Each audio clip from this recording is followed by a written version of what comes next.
দেশের একমাত্র বিশেষায়িত মানসিক স্বাস্থ্য সেবা কেন্দ্র পাবনা মানসিক হাসপাতাল। ৬৮ বছরের পুরানো এই হাসপাতালের ভবনগুলো জরাজীর্ণ। অস্বাস্থ্যকর পরিবেশে চলছে চিকিৎসা সেবা। তবে সবচেয়ে বড় সংকট জনবলের।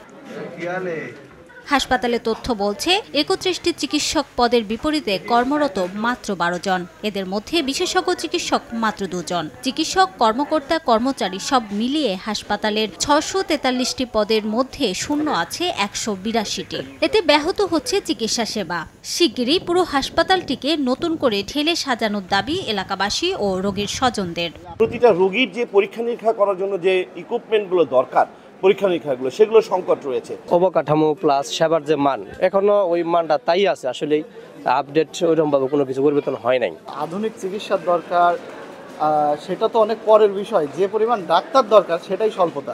মাস্টার প্ল্যান দরকার, সুন্দরভাবে দেশের মানসিক রোগীগুলো যাতে এই ৫০০ বেডের আবাসিক হোটেলে, আবাসিক হাসপাতালে সুন্দরভাবে সুস্থভাবে থাকতে পারে এবং তাদের প্রপার ট্রিটমেন্ট হয়। তবে হাসপাতালটি আধুনিকায়নের চেষ্টা চলছে বলে জানায় কর্তৃপক্ষ। হাসপাতালের সেবা যতদিন যাবে আমি আশা করি যে ভালো হবে।